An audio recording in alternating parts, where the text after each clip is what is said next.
Good morning, this is your morning devotion from the Elim Church, Sunderland. My name is Granville. How are you doing? What's your day like? Are you having one of those great days where everything is rosy and everything is coming up roses and you're blessed with abundance and everything, nothing is a problem, life is great? Well, let me tell you, you must be one of the few. Because if we're honest, life can be difficult. And for some people, even Christians, life can be very, very hard.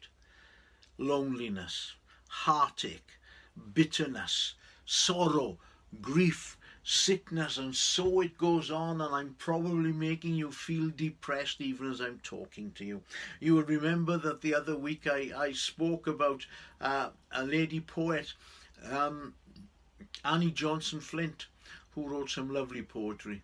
And she was a lady who had suffered much as a child, suffered the loss of both her parents, being pushed around as a youngster with her sister, but then finally adopted by godly parents. And she was brought up well, educated well, became a school teacher.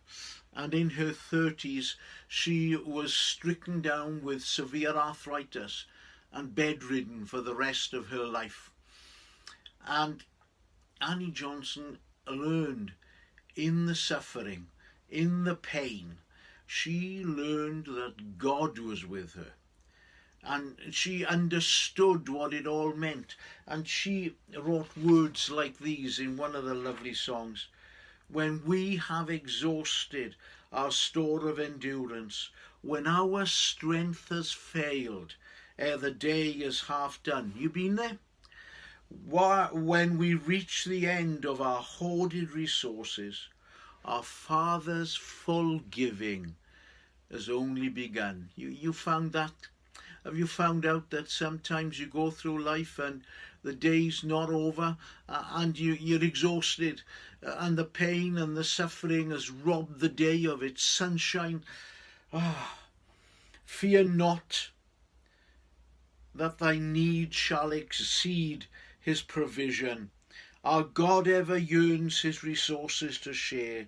Lean hard on his arm, everlasting, availing. The Father both thee and thy Lord will upbear. God's with you. God, God never runs out of being able to give, being able to bless, being able to meet your need. God is with you. And the Apostle Paul, who went through so much suffering and couldn't understand it, he said these words in 2 Corinthians chapter 12 verse 9, and he said unto me, my grace is sufficient thee, for my strength is made perfect in weakness.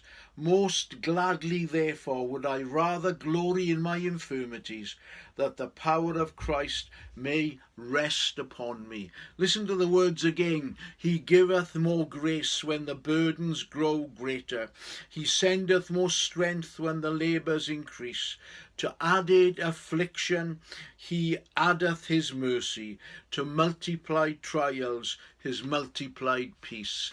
And sometimes when we pray for something, when we pray about something and we want God to remove it, he doesn't remove it, but he gives us strength and grace to go through it. He never leaves us. He never forsakes us. Hold on, dear child of God. Hold on, dear friend.